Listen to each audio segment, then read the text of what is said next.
untuk MNCM dan cara cara advertisingnya sendiri juga ini unik ya, unik Iya. gitu kalau soalnya saya sukanya emang nonton program-programnya dari MNCN juga deh dari dulu nih. Nah, selanjutnya saya kasih ke Bro Jim untuk pertanyaan selanjutnya. Mm-mm. Oke, ini sorry tadi barusan saya agak distracted sama yang kau sih, tapi nanti video Q&A later lah ya gitu ya. Mm-mm. Uh, Oke. ada two questions sih bro tentang travel. Tadi kan sempat dibahas di awal-awal ya. I know this is new Mhm. juga one di Indo gitu.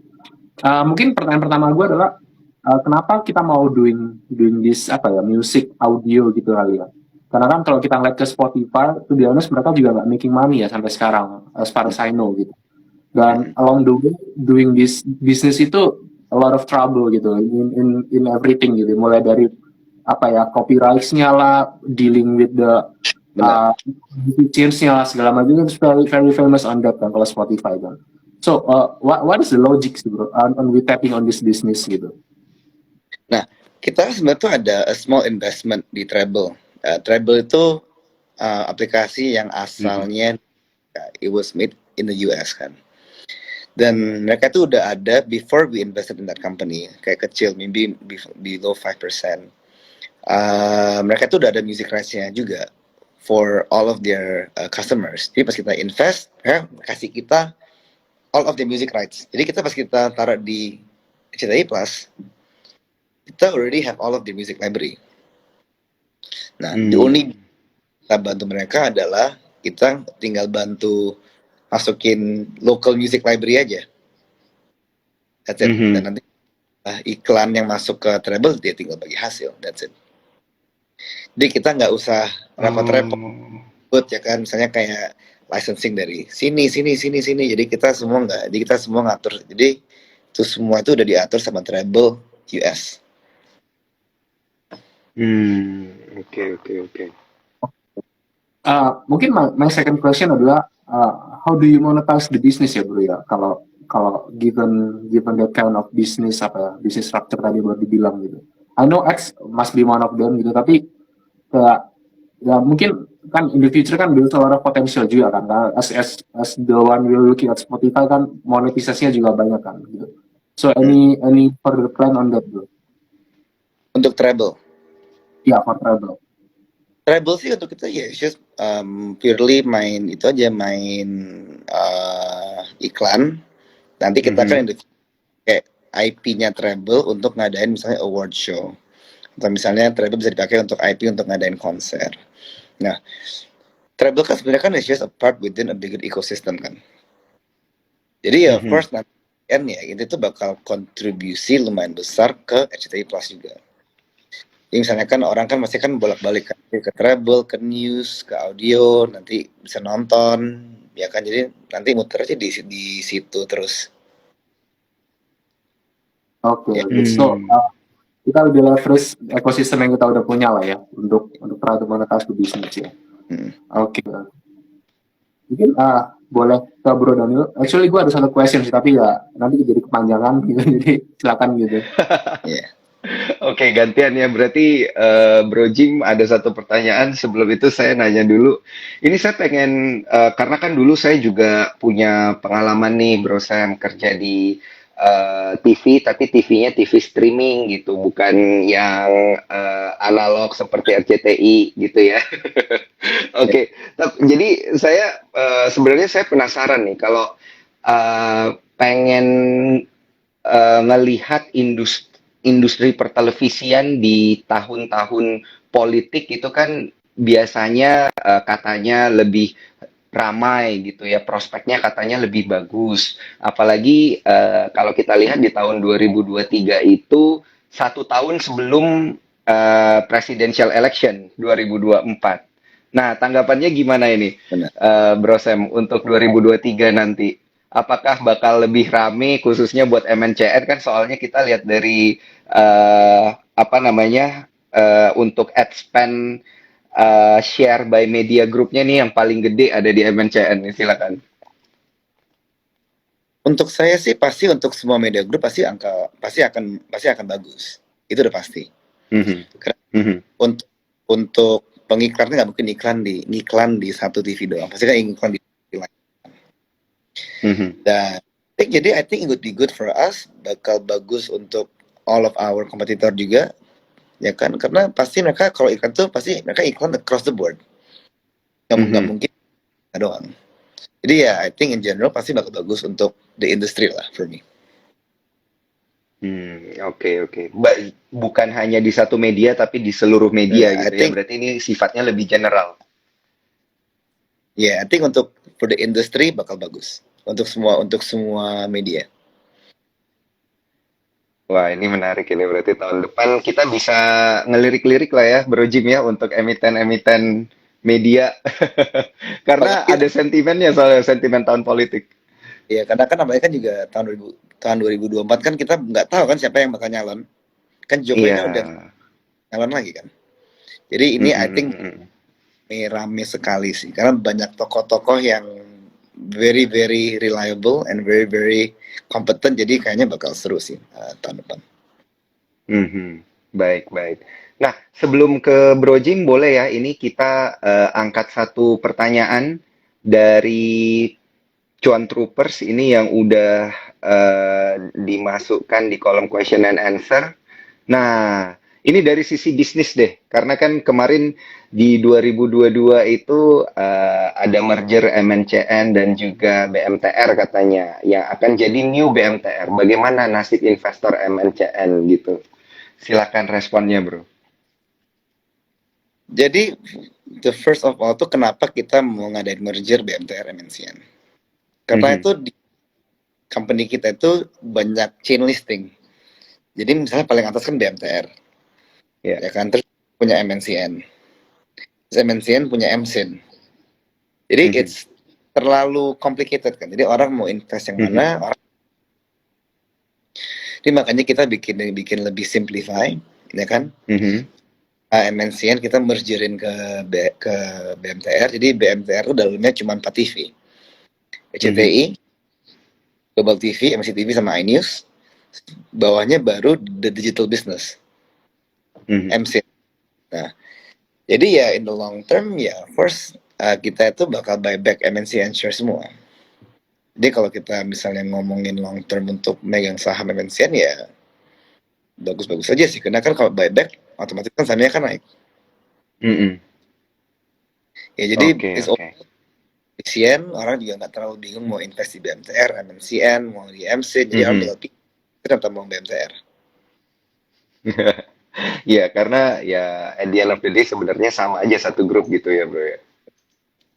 Jadi kita nggak mau investor profile-nya kita streamline aja kan. Iya. Udah pas ini aja udah, nggak usah kemana-mana. Oke. Mantap. Baik, kalau gitu pertanyaan selanjutnya saya kasih ke Bro Jim, silakan Bro.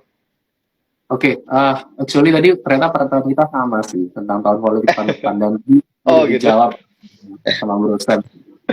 Mungkin ada follow up questionnya. Biasa Bro Jim nih follow up questionnya menusuk. Boleh. Ayo.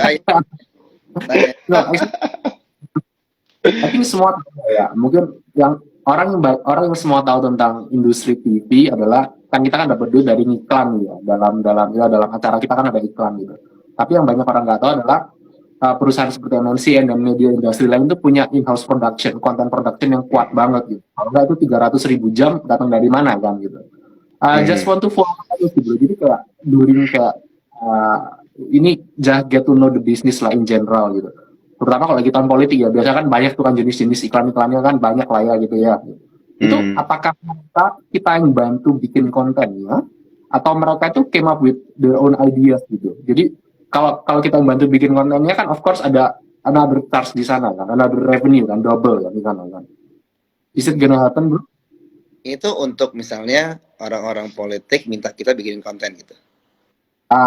Mungkin asin politik atau mungkin yang lain-lain gitu, asin general aja deh gitu. Apakah biasa mereka bikin konten mereka sendiri dan tinggal terima ke kita dan minta tolong diiklanin gitu atau gimana sih biasanya? Bisnis. Biasanya kalau untuk iklan mereka itu ada agensinya mereka sendiri. Mereka ada konseptornya mereka sendiri, terus mereka baru suruh kita iklanin. Kalau content production Hmm. kita kan bikin sinetron, bikin special program ya kan. Jadi itu agak beda ya. Oke, Karena oke, oke. kan untuk Mhm. ini kan nggak mungkin itu sinetron yang paling untuk ditayangin kita sendiri.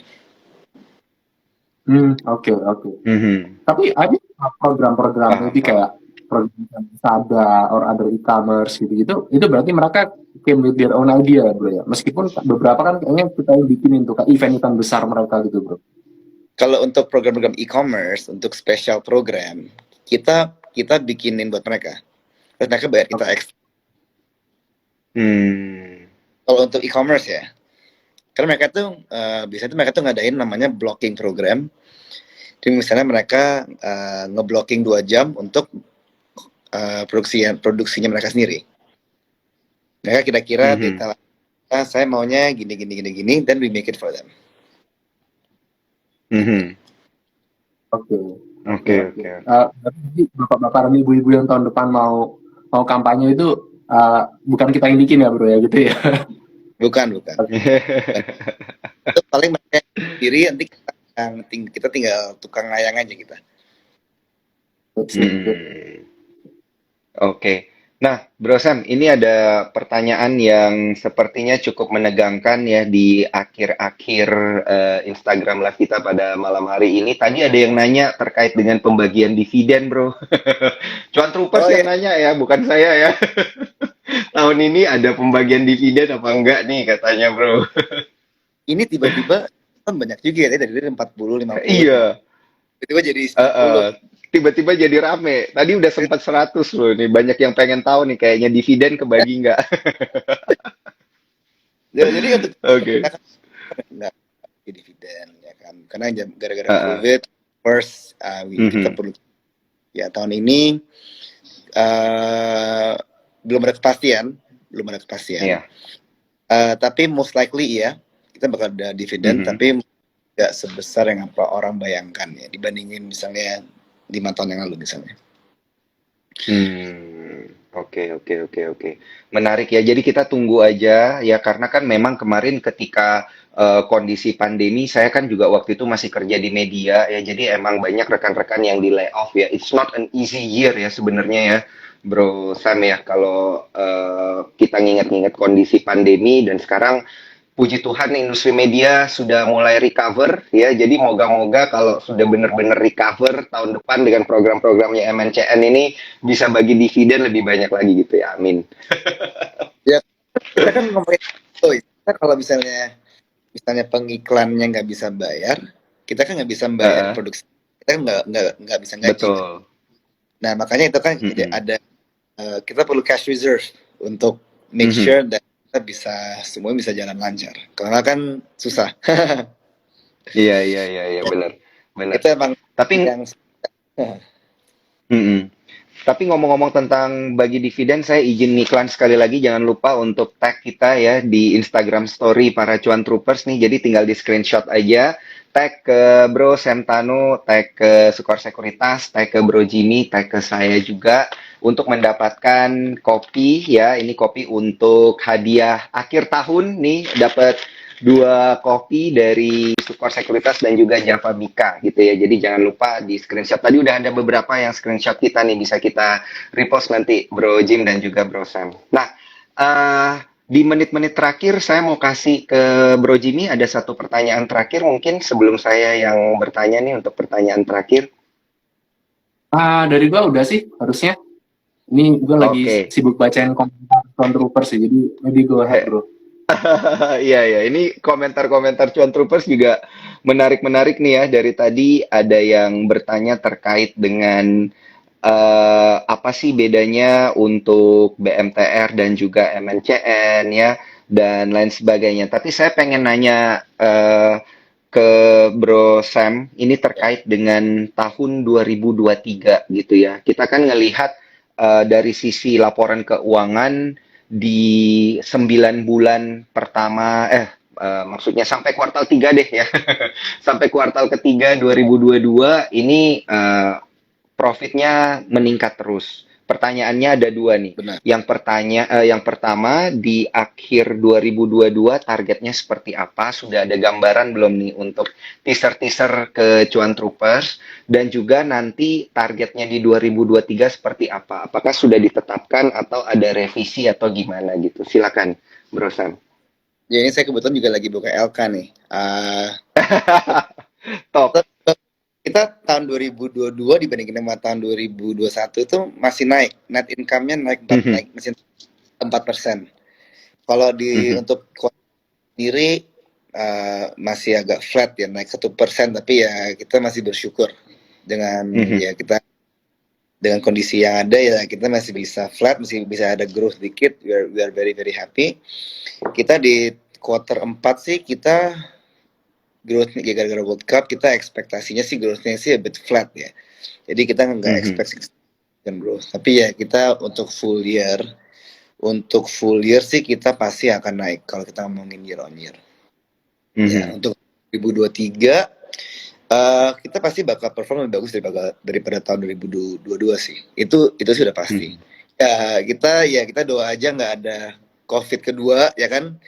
Special event kayak kedua, jadi ya kalau selama nggak ada special event kayak itu ya kita pasti bakal performing well sih pasti untuk tahun ke depan. Apalagi ya kan rame politik ya kan, terus COVID juga udah bisa dibilang tanda kutip nggak ada kan, jadi ya ekonomi kan juga of course doing well, berarti kan pembelanjaan juga pasti kan bakal naik terus.